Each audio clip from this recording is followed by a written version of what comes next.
എല്ലാവർക്കും നമസ്കാരം. എല്ലാവർക്കും ഗുഡ് മോർണിംഗ്. ഇന്ന് ജൂലൈ 18 തേഴ്സ്ഡേ ആണ് കേട്ടോ. അപ്പോൾ ഇന്ന് എല്ലാവർക്കും ഞങ്ങളുടെ ഇന്നത്തെ പുതിയ വീഡിയോയിലേക്ക് സ്വാഗതം. Welcome to our YouTube channel S J family happy cooking and fun with us. പ്രിയപ്പെട്ട എല്ലാവർക്കും, എല്ലാ കൂട്ടുകാർക്കും ഞങ്ങളുടെ നമ്മുടെ ഫാമിലിയിലേക്ക് സ്വാഗതം കേട്ടോ. അപ്പോൾ ഞാനിവിടെ ഇന്ന് ഉണ്ടാക്കാനായി പോകുന്നത് എന്താണെന്ന് കണ്ടാലോ? വരും, നമുക്ക് വേഗം വീഡിയോയിലേക്ക് കിടക്കാം. ഞാനിന്നിവിടെ ഉണ്ടാക്കാനായി പോകുന്നത് പൊട്ടറ്റോ ഫ്രൈ ആണ് കേട്ടോ. നമ്മുടെ മക്കൾക്ക് സ്കൂളിലേക്കായാലും അതേപോലെ ജോലിക്ക് പോകുന്നവർക്കൊക്കെ ചോറിൻ്റെ കൂടെ ലഞ്ചിനായിട്ട് കൊണ്ടുപോകാൻ പറ്റുന്ന ഒരു പൊട്ടറ്റോ ഫ്രൈ ആണ് കേട്ടോ ഇത്.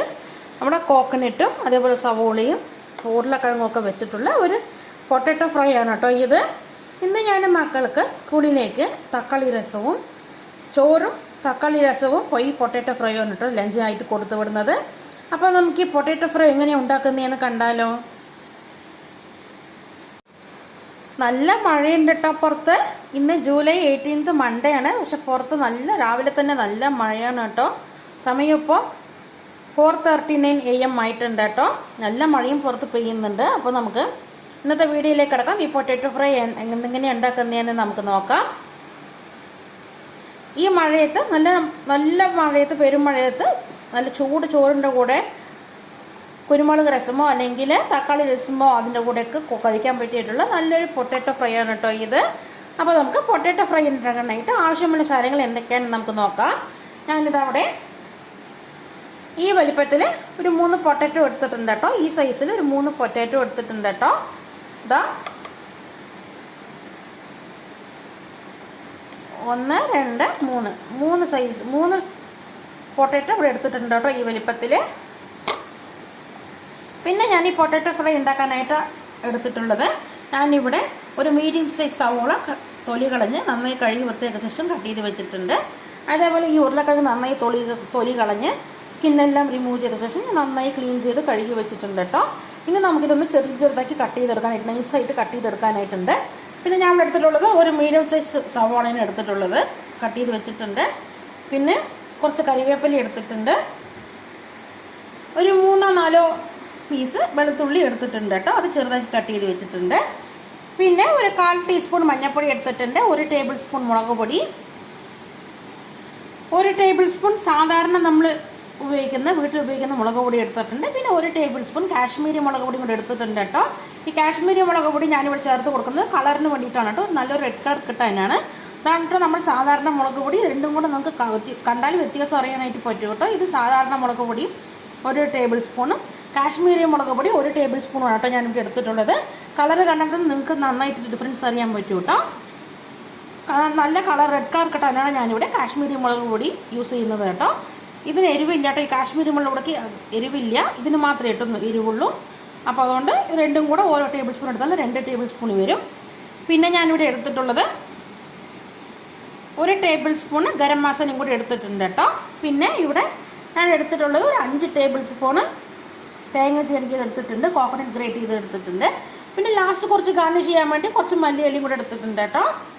ഇനി നമുക്കിതിലേക്ക് ആവശ്യമായിട്ടുള്ള സാധനം എന്താണെന്ന് വെച്ചാൽ, നമുക്കിനി ഇതിലേക്ക് ഒരു 3 ടേബിൾ സ്പൂൺ വെളിച്ചെണ്ണയും കൂടെ ആവശ്യമായിട്ടുണ്ട് കേട്ടോ. കോക്കനട്ട് ഓയിൽ നിങ്ങളിതിലേക്ക് വെളിച്ചെണ്ണ മാത്രം ചേർത്ത് കൊടുക്കാം കേട്ടോ. നമ്മൾ സാധാരണ സൺഫ്ലവർ ഓയിൽ ചേർത്ത് കൊടുത്താൽ നമ്മുടെ ഇതിൻ്റെ ടേസ്റ്റ് മാറിക്കിട്ടും. അപ്പോൾ നമുക്കിതിലേക്ക് വെളിച്ചെണ്ണ തന്നെ കേട്ടോ ചേർത്ത് കൊടുക്കേണ്ടതായിട്ടുള്ളത്. ഒരു 3 ടേബിൾ സ്പൂൺ കോക്കനട്ട് ഓയിൽ ചേർത്ത് കൊടുക്കാം കേട്ടോ ഇതിലേക്ക്. അപ്പോൾ നമുക്ക് വേഗം ഈ ഉരുളക്കിഴങ്ങ് ഒന്ന് ചെറുതാക്കി നൈസായിട്ട് കട്ട് ചെയ്തിട്ട് വരാം. അങ്ങനെ നമ്മളിതാ പൊട്ടറ്റോ എല്ലാം നൈസാക്കി കട്ട് ചെയ്തെടുത്തിട്ടുണ്ട് കേട്ടോ. ഞാനിതാ കാണിച്ചു തരാം. ഞാനിതാ ഇത്രയും നൈസിലാണ് കേട്ടോ പൊട്ടറ്റോ കട്ട് ചെയ്തെടുത്തിട്ടുള്ളത്. നിങ്ങൾ എത്രയും നൈസിൽ പൊട്ടറ്റോ കട്ട് ചെയ്യുന്നു അത്രയും ചുരുങ്ങിയ ടൈം കൊണ്ട് നമുക്ക് ഈ പൊട്ടറ്റോ ഫ്രൈ റെഡിയാക്കി കിട്ടും കേട്ടോ. അപ്പോൾ നമുക്ക് വേഗം ഈ പൊട്ടറ്റോ ഫ്രൈ എങ്ങനെയാണ് ഉണ്ടാക്കുന്നതെന്ന് നമുക്ക് നോക്കാം. ഞാനിതാ അവിടെ അരി വേവിച്ചിട്ട് ചോറ് ഞാനിവിടെ ജാക്സൺ കുക്കറിലേക്ക് ഇറക്കി വെച്ചിട്ടുണ്ട് കേട്ടോ, ഒന്ന് വേവാനായിട്ട്. അപ്പോൾ നമ്മുടെ ഈ പൊട്ടറ്റോ ഫ്രൈ ഒക്കെ ഉണ്ടാക്കുമ്പോഴേക്കും നമ്മുടെ ചോറൊന്ന് വെന്ത് കിട്ടും. പിന്നെ ഞാനിതവിടെ തക്കാളി രസം ഉണ്ടാക്കി വെച്ചിട്ടുണ്ട് കേട്ടോ. നല്ല ചൂടുള്ള തക്കാളി രസം. പുറത്ത് നല്ല മഴയാണ്. ഈ നല്ല മഴയത്ത് നല്ല ചൂടുള്ള ചോറും ഈ തക്കാളി രസവും അതേപോലെ പൊട്ടറ്റോ ഫ്രൈയും കൂടെ നല്ലൊരു കോമ്പിനേഷൻ ആയിരിക്കും കേട്ടോ കഴിക്കാനായിട്ട്. ഇതാണ് കേട്ടോ ഞാനിന്ന് മക്കൾക്ക് സ്കൂളിലേക്ക് ലഞ്ചായിട്ട് കൊടുത്തു വിടുന്നത്.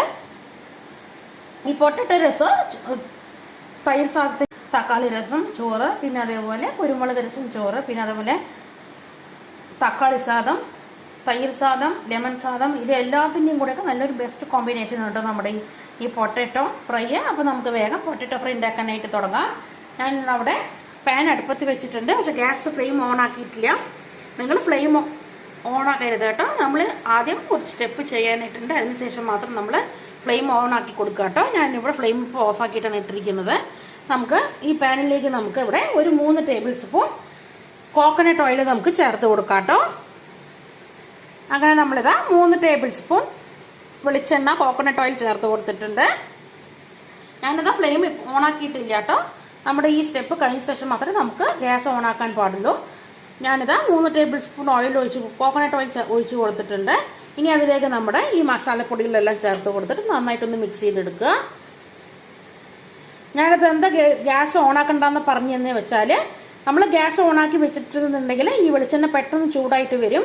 സൺഫ്ലവർ ഓയിൽ പോലെയല്ല വെളിച്ചെണ്ണ, പെട്ടെന്ന് ചൂടായിട്ട് വരും. ആ ചൂടായി കഴിഞ്ഞ് നമ്മൾ ഈ പൊടികളെല്ലാം ഇട്ട് കൊടുത്താൽ പൊടികളെല്ലാം കരിഞ്ഞു പോകാൻ സാധ്യതയുണ്ട്. അതുകൊണ്ട് ഗ്യാസ് ഓണാക്കാതെ വെളിച്ചെണ്ണയിലേക്ക് ഈ പൊടികളെല്ലാം ഇട്ട് കൊടുത്ത് മിക്സ് ചെയ്ത ശേഷം മാത്രം നമുക്ക് ഫ്ലെയിം ഓണാക്കാൻ പാടുള്ളൂ കേട്ടോ. അങ്ങനെ നമ്മളിതാ പൊടികളെല്ലാം ഇട്ട് കൊടുത്തിട്ടുണ്ട്. ഇനി നമുക്കിതൊന്ന് നന്നായിട്ടൊന്ന് ആ എണ്ണയിലേക്കൊന്ന് മിക്സ് ചെയ്തെടുക്കാം. നന്നായിട്ട് മിക്സ് ചെയ്ത് കൊടുത്ത ശേഷം മാത്രമേ നമുക്ക് ഫ്ലെയിം ഓണാക്കാൻ പാടുള്ളൂ.